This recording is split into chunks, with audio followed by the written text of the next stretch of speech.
Vamos a ver de qué manera Jesús lo presentó en ese tiempo. Así es que les mando un abrazo bien grande a todos. Nuevamente les pedimos que compartan la transmisión para llegar a más personas. ¿Y qué les parece si iniciamos con una oración? Señor, te damos gracias por este tiempo. Te damos gracias por la oportunidad que nos das de estar reunidos, aunque sea de esta manera virtual, Señor, en esta gran familia que somos en Cristo. Te pedimos que nos permita recibir, que nuestro entendimiento pueda entender lo que ya está en nuestro espíritu y que sea revelado a nuestra alma, Señor. Que sea tu Espíritu Santo quien dirija mis palabras para llevar el mensaje concreto y de la manera comprensible que tú quieres que lo recibamos. En el nombre de tu Hijo amado Jesucristo, amén y gracias. Bueno, pues les digo, hoy vamos a hablar del nuevo pacto y vamos a empezar viendo algunos aspectos. Probablemente algunos de ustedes recuerden algunas de las cosas que vamos a tocar el día de hoy, porque hace bastante tiempo había hablado sobre este tema, pero vamos a mencionarlo el día de hoy por la continuidad que lleva esta serie. ¿Cómo les suenan a ustedes las palabras ilimitado e incondicional? A veces tenemos una cierta idea, hemos llegado a experimentar algunas cosas en cuanto a estas palabras en la experiencia propia, pero ¿qué sucede? ¿Qué son las palabras ilimitado e incondicional? Para poner un ejemplo, y cómo a veces nuestra mente no necesariamente entiende muy bien los conceptos, les podría contar de que en una universidad de Estados Unidos en alguna ocasión llegan a un joven a estudiar dentro de esta institución y para tener acceso a la cafetería de la universidad había diferentes planes. Le podían dar una tarjeta con la cual podía tener derecho al desayuno y comida, desayuno, comida y cena, y había una tarjeta todavía superior o un tipo de compra que podían hacer donde podía tener compras ilimitadas en la cafetería. Cuando le están explicando esto a la madre, porque en esa ocasión habían ido, a pesar de que era universidad, les estaban explicando este sistema a la madre y al hijo, pues la señora se queda pensando sobre esta información que le dice y la señora le dice, oiga, es que usted está ofreciendo algo ilimitado, pero lo que usted no sabe es de que mi hijo come mucho. ¿Será posible que sea ilimitado el servicio para él? Ella no creía que el paquete ilimitado pudiera ser o suficiente para su hijo o que le permitieran tener el uso ilimitado por la cantidad que el hijo comía. Por ahí hay algunos que tienen estas características. Bueno, habemos, digo el otro. Es probable que algunos hablen así con Dios cuando han escuchado del amor incondicional de Dios y el perdón ilimitado de Dios. No se han preguntado, sobre todo cuando apenas iniciamos, algunas personas se habrán preguntado, Señor, ¿cómo es eso que tú puedes perdonar todos mis pecados? ¿Cómo es eso que puedes perdonar el pecado en mí? ¿Acaso ya le diste una ojeadita a mi historial? ¿Ya te fijaste cómo era mi vida? ¿En realidad será ilimitado tu perdón? Yo me sigo equivocando, sigo cometiendo errores. ¿Verdaderamente tengo un perdón ilimitado y tu amor incondicional? Vamos un poco al tiempo de Jesús, que es donde estamos centrando nuestra historia. Recuerden que Jesús se dirige a Jerusalén, ya habíamos visto esto también en el capítulo anterior, a celebrar la Pascua. Es decir, la Pascua era la celebración de la liberación de los hebreos de Egipto, si todos recordamos.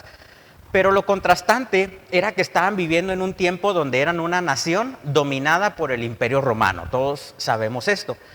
¿Qué era lo que ellos esperaban? Si recordamos o ponemos en perspectiva que la Pascua era la celebración de haber liberado al pueblo hebreo del dominio de los egipcios, lógicamente había una gran expectativa, aparte de que había sido profetizado que tendrían un Mesías, un Salvador, pues entonces la expectativa de ellos cada Pascua era que Dios pudiera hacer el milagro de ahora liberarles del Imperio Romano, del cual estaban bajo dominio. Esperaban que Dios volviera a hacer lo mismo que había hecho en Egipto, contestando las oraciones de que llegara ese Mesías tan anhelado y tan ansiado. Como la Pascua era un gran acontecimiento, no había mejor lugar para celebrarla que la misma Jerusalén. Miles y miles de personas se movían a celebrar la Pascua en Jerusalén. Los líderes religiosos de ese tiempo escucharon que Jesús iría a Jerusalén a celebrarla.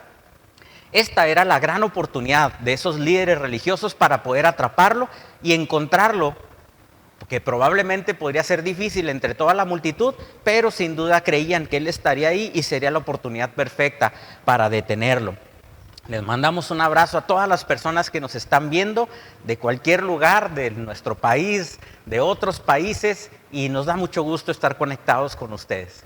Fíjense lo que dice en Juan 11:57. Por su parte, los jefes de los sacerdotes y los fariseos habían dado la orden de que si alguien llegaba a saber dónde estaba Jesús, debía denunciarlo para que lo arrestaran. En Marcos 14:2 dice, por eso decían, no durante la fiesta, no sea que se amotine el pueblo. Era tan popular Jesús, era tan seguido, tenía una fuerza tan extraordinaria con la gente identificaba que era alguien enviado por Dios, no tenían con claridad si era un profeta, si era un maestro, no sabían exactamente qué era lo que él era, pero sabían que había sido alguien enviado por Dios. Entonces planeaban en qué momento era el momento oportuno para poderlo arrestar, sin que esto les trajera problemas o consecuencias con toda la gente que se reunía. Juan 12:12 dice, habla de la entrada triunfal a Jerusalén, lo vimos un poco la clase pasada, en Marcos 11:7-10 y Lucas 19:35-38 nos hablan sobre estas circunstancias, y una parte dice, al día siguiente muchos de los que habían ido a la fiesta se enteraron de que Jesús se dirigía a Jerusalén. La gente estaba muy emocionada, estaba entusiasmada, ya que no solo celebrarían la libertad que habían tenido en su tiempo pasado bajo el imperio egipcio, bajo el control de los egipcios, sino que probablemente podrían también tener la esperanza de tener una nueva libertad del imperio romano. Creían que probablemente Jesús era ese libertador, como lo fue Moisés en su tiempo, para proclamarse rey o el Mesías en ese momento, en la forma que ellos creían que era liberarlos del imperio romano y establecer una gran nación como ellos lo anhelaban y lo querían. La ciudad estaba llena de esperanza y de emoción. Roma estaba pendiente de lo que estaba sucediendo. Pilatos estaba pendiente, los fariseos estaban muy nerviosos y Jesús se acercaba a la ciudad. Las palabras corrían rápido. La gente formada a los lados del camino veían a Jesús a la distancia y cómo la multitud se acercaba para saludarle. En Juan 12:13 dice lo siguiente, tomaron ramas de palma y salieron a recibirlo gritando a voz en cuello, Hosana, Hosana, formalmente, sálvanos por favor. Se trataba de una exclamación de alabanza con la implicación de soberanía. Bendito el que viene en el nombre del Señor, bendito el Rey de Israel. Qué expectativa tan grande tenía el pueblo de Israel en ese momento. Ellos asumieron que Jesús había llegado a Jerusalén para hacer algo por su nación, pero en realidad Jesús había llegado a Jerusalén para hacer no solamente algo por Israel, sino para hacer algo por todas las naciones. Y más adelante les voy a comentar algunos aspectos, porque muchas veces hemos mal entendido la historia de la salvación y el propósito eterno de Dios. Pero dentro de sus planes definitivamente era necesario que el hombre fuera salvo, aunque también la palabra salvo no la hemos entendido en el contexto completo o revelacional. Lo que sucedería en los siguientes días sería algo muy confuso para todos los que estaban ahí. Y esto aparentemente no tenía sentido, y muchas cosas empezaron a tener sentido hasta después que pudieron atestiguar la muerte y resurrección de Cristo. Mientras tanto, muchas cosas eran dudas y muchas cosas que no podían entender hasta ese momento. En los siguientes días Jesús cumpliría la promesa que Dios le hizo a Abraham y reemplazaría el pacto de Dios con Israel que había tenido lugar en el monte Sinaí. Él le prometió a Abraham que él haría de él una gran nación y que a través de esa nación Dios bendeciría al mundo, y Jesús está a punto de cumplir o completar esta promesa. Obviamente los israelitas, como les digo, ellos pensaban que esta promesa de ser una gran nación estaba hablando del Israel físico, pero Dios estaba hablando del Israel profético, de que en él serían bendecidas no solamente Israel, sino todas las naciones de la tierra, y de ahí nacería un reino que sería inconmovible. De ahí se manifestaría este reino inconmovible que es el reino de Dios. En Lucas 22:4 dice lo siguiente: este fue a los jefes de los sacerdotes y a los capitanes del templo para tratar con ellos cómo les entregaría a Jesús. ¿Reconocen de qué estamos hablando? Mientras todo esto se daba, todo esto estaba sucediendo en el tiempo de la cena, ¿recuerdan? Iba de un lado a otro Jesús antes de llegar a esto, estaba enseñando de la palabra, pero llegó el momento que tanto esperaban sus detractores y la gente que le querían prender. Uno cercano a Jesús, ya todos sabrán de quién estoy hablando, se acerca a estos líderes religiosos y rompe filas. Este hombre era Judas y era la persona a la cual hacía referencia la cita bíblica de la cual les comenté. Lucas 22:5 dice: ellos se alegraron y se alegraron porque tenían miedo de que si Jesús se convertía en rey y Mesías, ellos perderían todo. Algunas cosas las estaré parafraseando un poquito, ahí se me repitió una palabra, pero bueno. Ellos acordaron darle dinero a este hombre, a Judas, y él aceptó y comenzó a buscar la oportunidad perfecta para entregarles a Jesús. Y esto lo tendrían que hacer, como bien habíamos dicho, en un momento o en un tiempo donde no hubiera tanta gente, para evitar tener problemas. El escenario estaba listo. El rey de este mundo, el príncipe de las tinieblas, contra el reino del cielo. Los reinos de este mundo, el sistema de este mundo, contra el plan de Dios.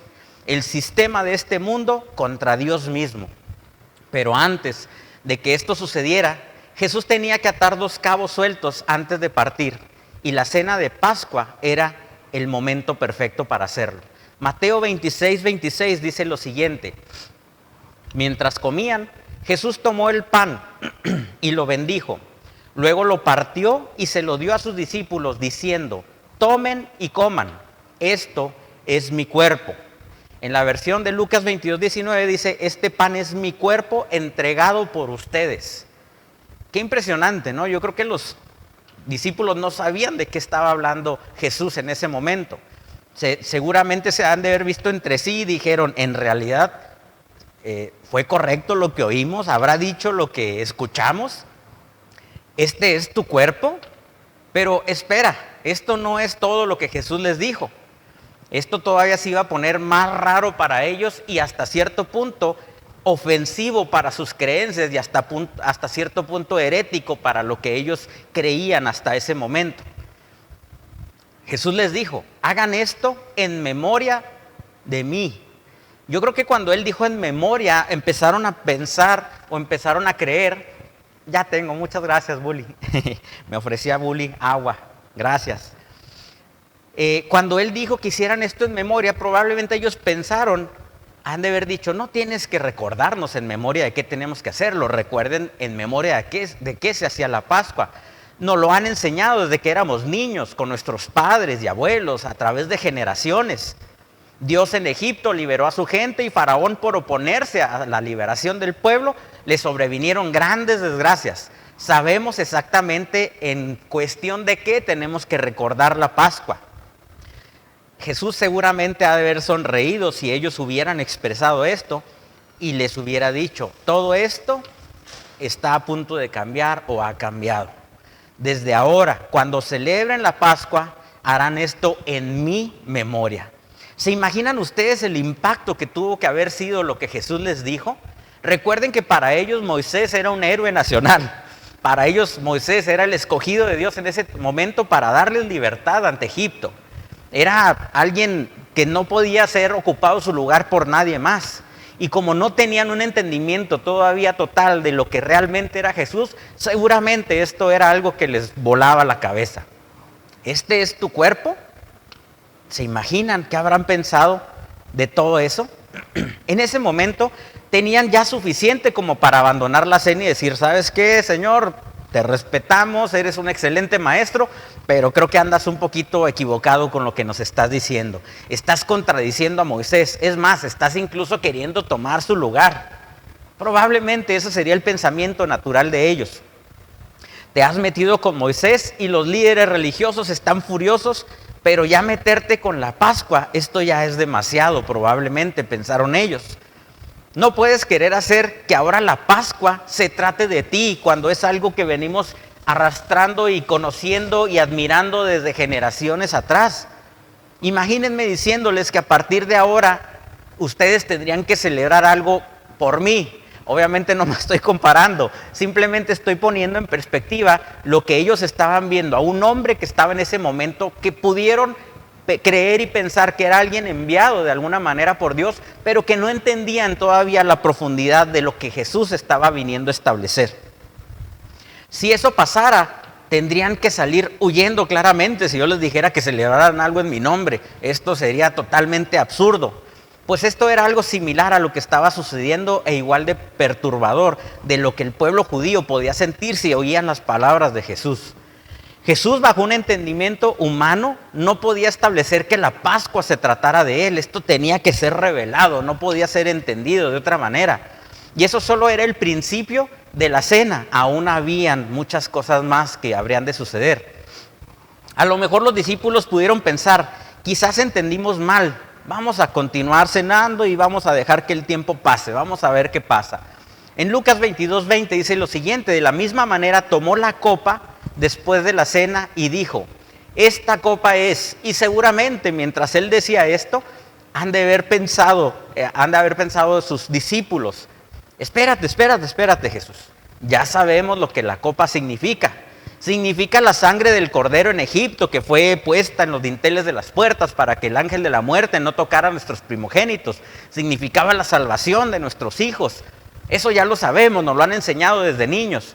Pero Jesús les dice, esta copa es el nuevo pacto. No un nuevo pacto, el nuevo pacto. Siempre había significado cómo Dios estaba estableciendo una nueva nación hasta ese momento. Pero en ese momento Jesús les dice, este es el nuevo pacto. Ahora esa copa representa un nuevo pacto, o no un nuevo pacto, el nuevo pacto que estaba a punto de comenzar a través de la obra redentora de Jesucristo. Que dicho sea de paso, como se los dije ahorita, y ahorita voy a tocar muy brevemente el tema, la redención o la salvación no la hemos entendido en su dimensión correcta. Hemos siempre entendido la salvación, les adelanto poquito, de una manera. La teología la hemos entendido de una manera antropocéntrica. ¿Qué quiere decir esto? Poniendo al hombre como el centro de todos, poniendo el plan de Dios de mandar a su Hijo para que nosotros pudiéramos ser salvos, centrando toda la atención y la importancia sobre el hombre, creyendo que esta era la finalidad de Dios. Dentro de las congregaciones decimos que Dios es lo más importante, que Dios lo es todo, pero seguimos teniendo un pensamiento fatalista donde creemos que la intención de Dios al mandar a Jesucristo era hacernos salvos y darnos vida eterna. Eso es un pensamiento muy limitado de la salvación. La salvación encierra mucho más que el poder ser perdonados de los pecados. La salvación implicaba el poder ser justificados para poder obtener la naturaleza misma de Dios. La salvación y la vida eterna era una consecuencia de que ahora la eternidad de Dios mismo estuviera dentro de nosotros. La finalidad no era tener una morada en el cielo para poder vivir eternamente. La finalidad era que la naturaleza misma de Dios, su eternidad misma, sus características, todo lo que Él es, pudieran estar en nosotros a través de su Hijo Jesucristo. Después en otra ocasión a lo mejor hablaremos más a profundidad de esto. Pero qué maravilloso es poder entender que no solamente íbamos a tener vida eterna, esto era una consecuencia de las características de la nueva naturaleza de Dios mismo que ahora habita en nosotros. Y esa es otra concepción que tenemos muy arraigada y a veces ya lo decimos en automático. Hemos limitado dentro de esta teología antropocéntrica que Dios viene a vivir dentro de nosotros, como limitando a ese gran Dios enorme, extraordinario, poderoso. Y aún y cuando la Escritura dice que está contenido en vasos de barro, pensar que Dios está encerrado dentro de nosotros sería muy limitado nuestro pensamiento. Debemos entender que más bien nosotros somos incrustados en Él. Él es el universo, Él es no digo el universo, Él es todo, el creador del universo, el creador de todas las cosas, quien siempre ha existido. No hay nada más grande y más maravilloso que Él. Por eso ahora dice que Él es nuestra vida. Porque nosotros fuimos insertados en Él, no Él en nosotros. Ahora fuimos hechos, fuimos y adquirimos la naturaleza de Él. No podemos decir que Él se haya mezclado con nuestra naturaleza. No, de ninguna manera. Ahora nosotros tenemos esta naturaleza eterna, esta naturaleza que es la misma naturaleza de Dios. ¡Qué extraordinario! Esto es difícil de poderlo entender para la mente humana, pero qué maravilloso. Por eso era necesario, dentro del propósito eterno, que era el deseo amoroso del Padre de darse a conocer a través de la iglesia, donde su Hijo está impartido, era necesario poder, para cumplir con este propósito, que el hombre pudiera tener la naturaleza de él mismo para poder ser su manifestación y su expresión aquí en la tierra. Si no, sería imposible. Y es imposible también, si no tenemos su naturaleza, poder por lo menos creer esto y dimensionar y empezar a manifestar la naturaleza misma de Dios mismo. Es por eso que Dios nos ha dado su misma naturaleza y nos ha hecho su misma naturaleza. Fíjense lo que decía la Escritura desde Jeremías 31:31. Vienen días, afirma el Señor, en que haré un nuevo pacto con el pueblo de Israel y con la tribu de Judá.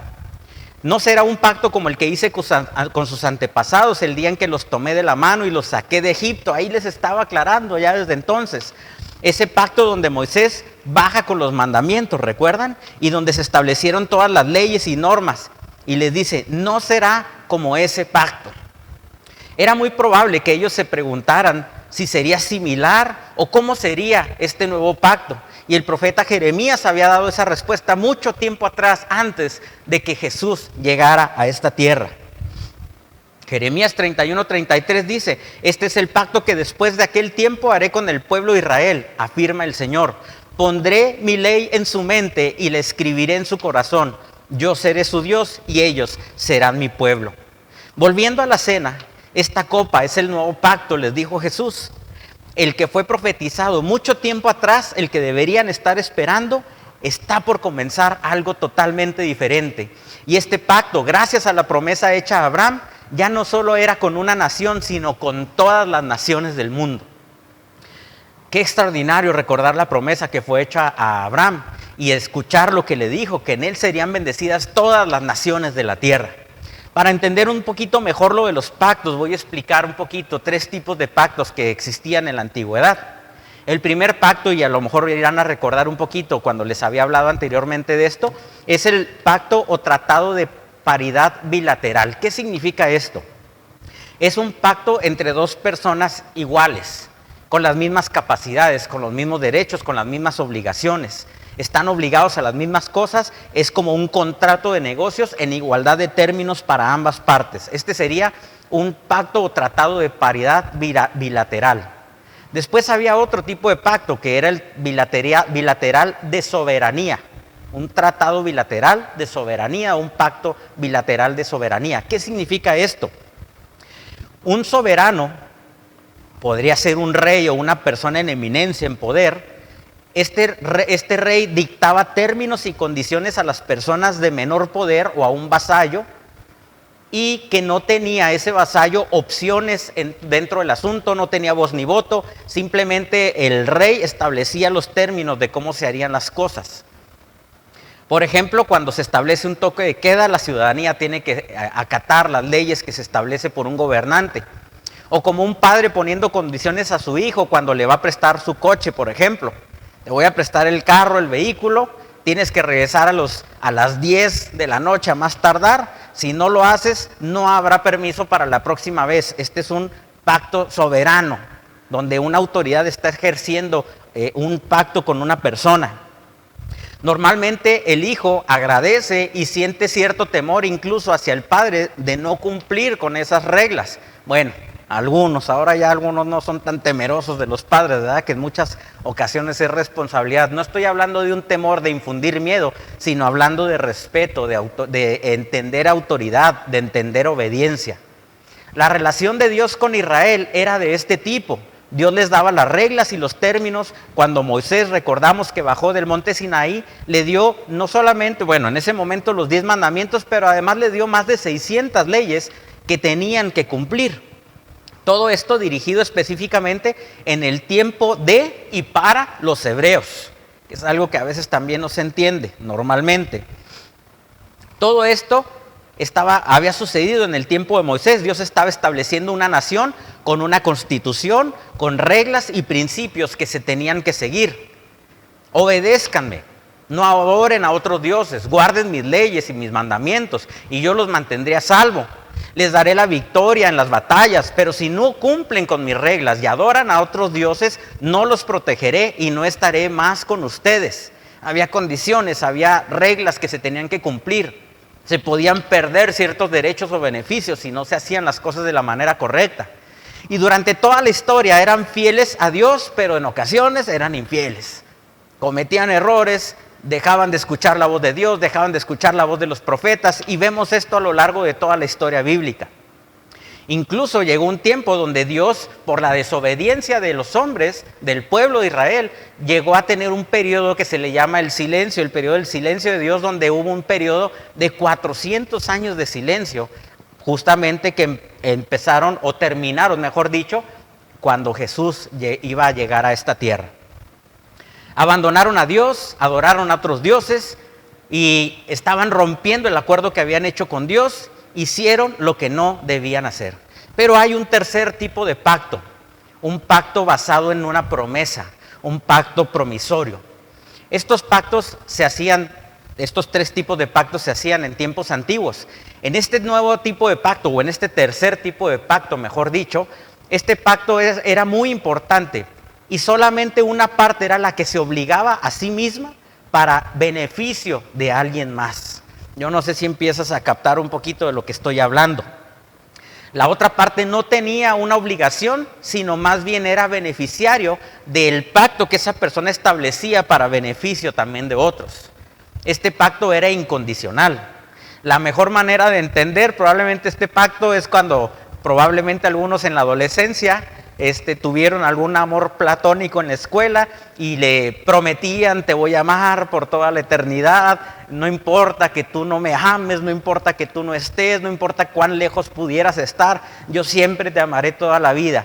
Ahí se está prometiendo algo y se está diciendo que aún no sería necesario algo de la otra persona, sino estaría comprometiéndose esa persona a cumplir con este pacto. Obviamente no se ha cumplido muchas de esas promesas, ¿verdad? Pero bueno, era simplemente un ejemplo. En los pactos, en la antigüedad, para sellar los pactos, normalmente se hacía un sacrificio tomando un animal, incluso a veces hasta varios animales, y estos eran partidos literalmente los animales por la mitad. Algunos de ustedes, si han leído las Escrituras, habrán de constatar esto que les estoy diciendo. Ambas partes que establecían el pacto tenían que pasar a través del animal que había sido partido y puesto sobre la tierra, y cuando pactaban decían: que me sea hecho a mí como a este desafortunado animal, si violo los términos de este pacto. En pocas palabras, cuando alguien hacía un pacto con otra persona, estaba poniendo en juego o de alguna manera en garantía su vida misma para que el pacto fuera cumplido. En pocas palabras, empeñaban su vida si se violaba este pacto. En el pacto promisorio, una sola persona se compromete a cumplir con lo que está diciendo. En este pacto, al dividir el animal, no era necesario que pasaran las dos personas. Cuando era un pacto bilateral, tenían que pasar las dos personas porque las dos estaban comprometiendo y tenían que establecer que si alguno de los dos no cumplía ese pacto, tendría que venir sobre ellos la suerte que había habido sobre estos animales. Pero cuando el pacto lo hacía una sola persona dentro de un pacto promisorio, solamente quien se comprometía estaba obligado a pasar por en medio de estos animales. Todo recaía sobre la persona que estaba comprometiéndose. Cuando Dios habla con Abraham y le hace una promesa, le dice: haré de ti una gran nación y bendeciré al mundo entero a través de esta nación. Y Dios ratificó esa promesa con el sacrificio de varios animales, dice la Escritura. Pueden leerlo esto en Génesis 15.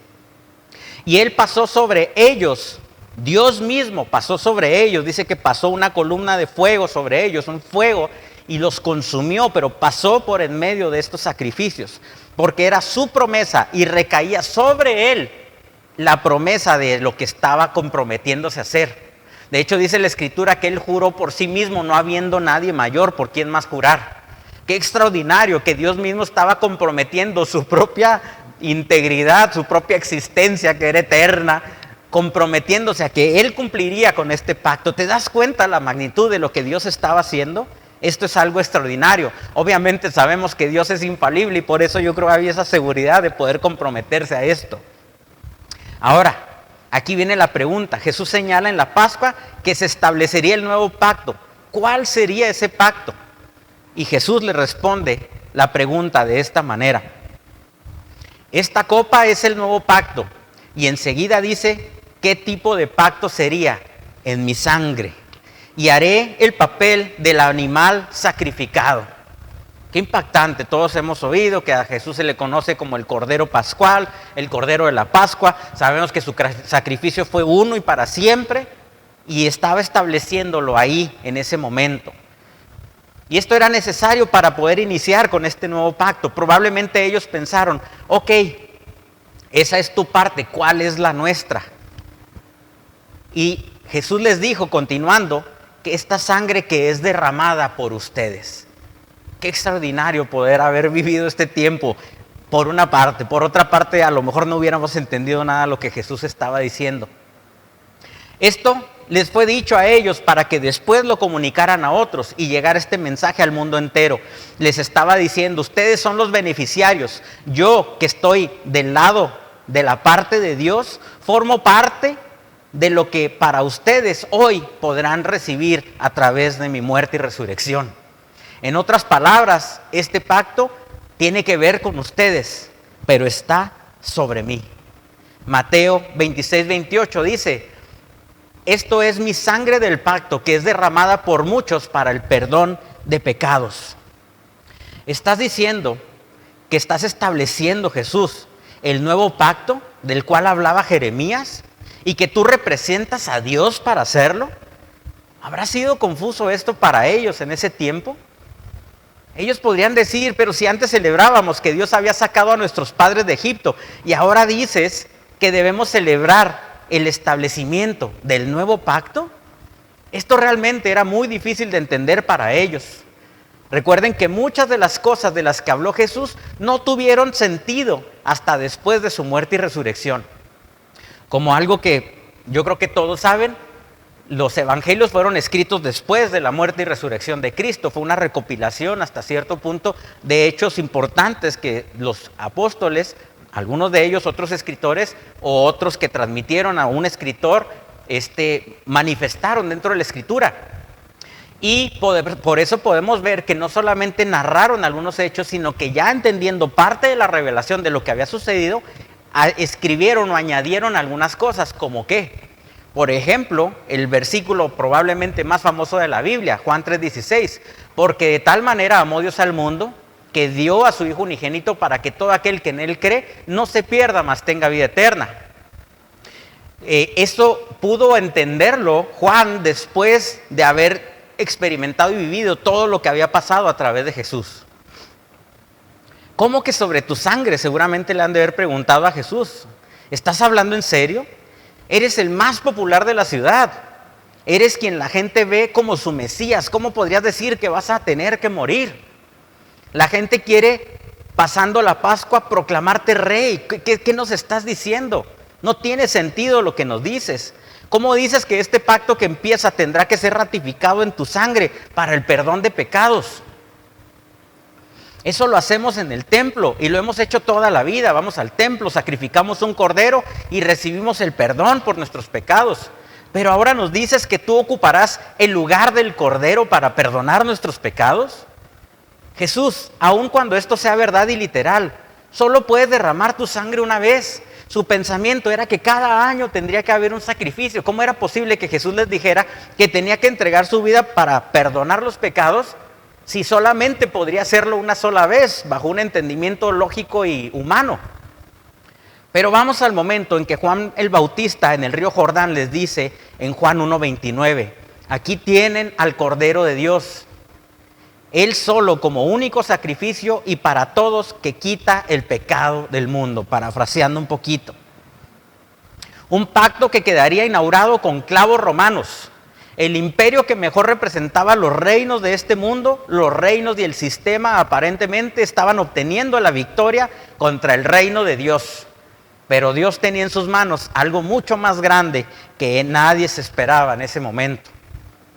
El nuevo pacto. Dios restaurando a aquellos que había hecho a su imagen para toda nación y toda generación. Un pacto para siempre, un solo sacrificio para siempre, un pacto eterno, el que le había prometido a Abraham y que reemplazaría el que había hecho con la nación de Israel. Qué grandioso y extraordinario es poder ver este desarrollo en la historia de la humanidad. Obviamente esto tendríamos que dimensionarlo también desde el ámbito espiritual, pero eso lo veremos más adelante. Era un pacto incondicional, un pacto promisorio. Dios beneficiando al hombre a través de Jesucristo. Y qué mayor beneficio que poder tener su propia naturaleza. No solamente la vida eterna era una consecuencia por tener la naturaleza de Dios, porque Dios es eterno. Nos hemos enfocado siempre a enseñar sobre tener perdón de pecados y obtener la vida eterna, cuando no nos damos cuenta que no se trataba de eso. Se trataba de que Dios mismo quería darse a conocer en la iglesia que somos cada uno de nosotros, por su Hijo que está impartido en cada uno de nosotros. Él impartió su naturaleza, impartió la eternidad y por eso tenemos vida eterna. No nada más porque hicimos una oración para recibir a Cristo. Es porque ahora tenemos la naturaleza de Dios. Fuimos insertados, tenemos la semilla incorruptible dentro de nosotros. A medida que hay este incremento de la semilla, cada vez podemos mostrar más la eternidad, cada vez podemos mostrar más a la gente la salvación. La salvación no tenía que ver nada más que cuando tú murieras, pudieras irte al cielo, tener vida eterna. La salvación tiene que ver con la eternidad, con salvar al hombre en todos los aspectos. Y esta salvación se manifiesta de todas maneras cuando tú manifiestas la vida impartida de Dios dentro de ti. Qué maravilloso y extraordinario es poder ser tomados en cuenta para poder tener la misma naturaleza de Dios dentro de nosotros. No podemos en muchas ocasiones entender y dimensionar esto, pero si está llegando esto a tu corazón, si está siendo revelado a tu vida, yo creo que tendrías que darle gracias a Dios y darle toda la gloria al Padre por haber sido contemplado dentro de esta promesa que le fue hecha a Abraham, para que tú pudieras obtener salvación. Y no me refiero a tener la vida eterna, sino como consecuencia de tener la vida de Dios en ti, ahora tienes eternidad. La eternidad de Dios, la eternidad de su misma esencia a través de su Hijo Jesucristo. Dios beneficiando al hombre a través de Jesucristo. En realidad, sí, para poder entrar en el pacto, pero no era nada más como se nos había enseñado antes. Las leyes, las ceremonias y todo lo anterior, incluso hoy en la actualidad, se ha vuelto una terminología, se ha vuelto una subcultura, se ha vuelto incluso a veces hasta la liturgia dentro del pensamiento humano, una manera de hacer iglesia, sin entender que la iglesia somos nosotros mismos. Sin entender que no se trata de algo centrado en el hombre, sino es centrado en Dios y que Dios quiere manifestarse a través de cada uno de nosotros, que somos sus hijos. Esto es demasiado bueno para ser verdad, podrían pensar ellos o nosotros mismos en algún momento de nuestras vidas, estableciendo una comunión con nosotros, una común unión a través de Jesús, perdonando nuestros pecados, matando la vieja naturaleza, crucificando al antiguo Adán para poder ser resucitados juntamente con Cristo. Esos días fueron sumamente confusos para ellos, para los discípulos. Juan viendo morir a Jesús, Jesús pidiéndole a Juan que se haga cargo de su madre, Juan viendo la tumba vacía, Juan comiendo en la playa con Jesús después de su muerte. ¿Se imaginan todo esto que estaban viviendo? Haber sido algo totalmente confuso para ellos. Yo creo que le preguntaban: Juan, ¿qué debemos hacer? Si es para mí, ¿cómo lo obtengo? Yo creo que le preguntaban a Jesús, ¿cómo podemos obtener todo esto? Y creo que las mejores palabras de Juan fueron estas, y lo había comentado hace rato: para que todo aquel que crea en Él no perezca, sino que tenga vida eterna. ¿Cuál es la vida eterna? La vida misma de Dios dentro de nosotros. Dale un aplauso al Señor, esto es glorioso, majestuoso. Será para todos aquellos que crean el poder entrar en este nuevo pacto de vida eterna, de la naturaleza de Dios. ¿Quién diría que no? Pero es demasiado bueno para ser verdad. Seguramente Pedro se remontó cuando conoció a Jesús y Jesús le decía cómo pescar. Pedro seguramente pensaba, ¿qué me va a enseñar a mí un carpintero acerca de la pesca si yo soy un pescador profesional? Y Jesús le dice, Pedro, sé todo de ti, solo quiero que me sigas. Dios conoce todos los errores, todas las inconsistencias que pudieras haber tenido. Pero Él estableció este pacto para que aún con todas las fallas e imposibilidades, a través de la perfección de su Hijo, el mundo pudiera entrar en su reino y tener su propia naturaleza, manifestar a Cristo en todo lo que hacemos a través de sus vidas para el Padre poderse dar a conocer en nosotros. ¿Te das cuenta de lo maravilloso que es el propósito eterno de este nuevo pacto por medio del cual podemos estar viviendo todo esto que les estoy platicando? Fue sobre Jesús para todos nosotros. No puede ser tan sencillo, así de simple. Es tan sencillo como realmente creer que es verdad esto. Por principio de cuentas, tienes que creerlo. Pero llega un momento donde cuando ya una vez que lo crees, te puedes dar cuenta que el mismo Espíritu, la misma revelación que hay ahora en ti, te dan testimonio. Dice la Escritura en Romanos, que el Espíritu mismo da testimonio que somos hijos de Dios. Pero también la Escritura dice que los que son guiados por el Espíritu somos hijos maduros. Tenemos que llegar a ese punto de madurez. Tenemos que llegar a ese punto donde podamos realmente manifestar al Cristo que está en nosotros. Permítanme un momentito porque se me movieron aquí un poquito los apuntes.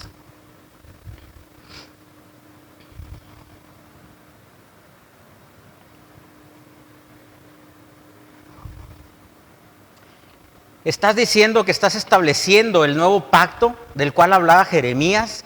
Yo creo que ellos era sumamente difícil poder entender, como les digo, lo que estaba sucediendo. No fue hasta que pudieron recibir la misma naturaleza de Dios, hasta que pudieron recibir al Espíritu Santo, el poder empezar a entender estas verdades eternas. Aún en la actualidad es difícil para nosotros poder entender estas cosas, pero tenemos que entenderlas a causa de esa eternidad, a causa de Dios mismo que está en nosotros. Es necesario que nosotros podamos exponernos a estas palabras. A lo mejor algunos de ustedes dirán, bueno, ¿y por qué si Dios está impartido en mí? ¿Por qué si la iglesia somos todos aquellos que somos hijos de Dios? ¿Por qué necesito congregarme? ¿O por qué estoy ahorita en esta reunión? Bueno, porque Dios nos habla y nos ministra y dice la Escritura que edifica en base a los 5 ministerios, en base a los pastores, maestros, evangelistas, profetas y apóstoles. Nosotros estamos siendo capacitados. El que tú te congregues no tiene que ver con la salvación o la eternidad que hay en ti, en el sentido de que tú la puedas obtener o no. Esto se refiere a que la revelación puede fluir a través de ti para poder experimentar, vivir y poder manifestar lo que ya está en ti. Qué maravilloso y glorioso que cada vez tenemos más expositores y más maestros de la palabra que nos pueden ayudar a entender estas grandes verdades.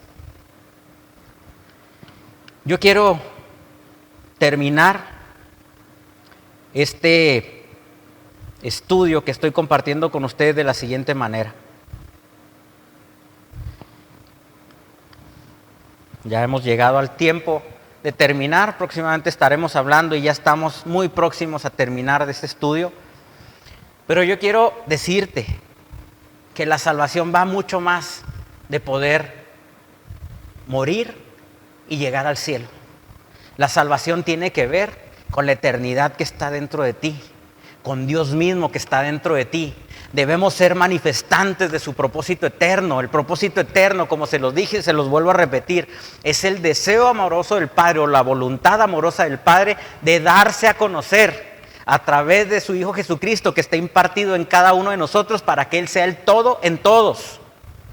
Tenemos que manifestar a ese Cristo, esa semilla que fue impartida en nosotros. Tenemos que ir creciendo en el desarrollo de esta semilla en cada uno de nosotros para hacer una manifestación visible.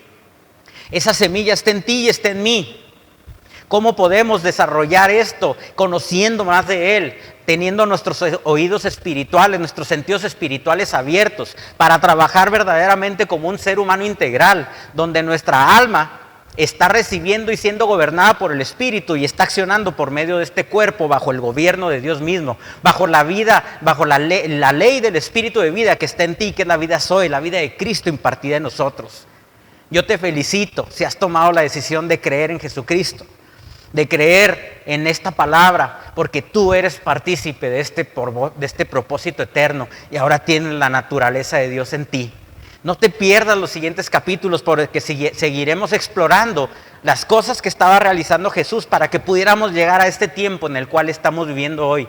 Qué maravilloso y qué extraordinario saber que Dios mismo habita en ti, que tú mismo habitas en Él. Esto es algo indivisible, pero si quisiéramos pensarlo nada más como que Él viviera en nosotros, sería contener a Dios en un envase muy pequeño. Y bueno, yo todavía estoy más pequeño que otros, así es que imagínense cómo estaría apretado Dios dentro de mí. Pero lo maravilloso es que nosotros habitamos en su eternidad, habitamos en su naturaleza y somos uno juntamente con Él. Gracias, Señor, por este tiempo tan maravilloso. Gracias por darnos la oportunidad de ser salvos. Gracias por darnos eternidad, por darnos tus características, por darnos todo, porque es tu manifestación misma a través de nosotros. Te damos gracias, Señor, por este entendimiento y esta palabra que nos has compartido por medio del Espíritu en este momento, Señor, y por medio de estos labios que transmitieron este mensaje para todos. Les mandamos un abrazo gordo a todos ustedes. Voy a dar unos pequeños anuncios antes de terminar, pero quiero enviarles un abrazo gordo a cada uno de ustedes y entendamos que estamos en el nuevo pacto. Seguiremos viendo más verdades más adelante y queremos anunciarles rápidamente antes de terminar esta transmisión que tenemos nuestras reuniones, como ustedes ya lo saben. El martes tenemos nuestro discipulado, 7:15, todas son horas del Pacífico, 7:15 p.m. El miércoles la reunión con los pastores de la red, miércoles 12:30 del mediodía a 1:30 p.m. Tenemos también el miércoles una reunión por Zoom para jóvenes de 12 a 18 años. Estamos poniendo los anuncios en nuestra página para si usted tiene alguna duda puede mandar un mensaje para pedir información. Tenemos también el viernes nuestra reunión de jóvenes de 18 años en adelante, también vía Zoom. Mándenos pregúntenos si tiene alguna duda o necesita información al respecto. El sábado tenemos nuestro programa infantil.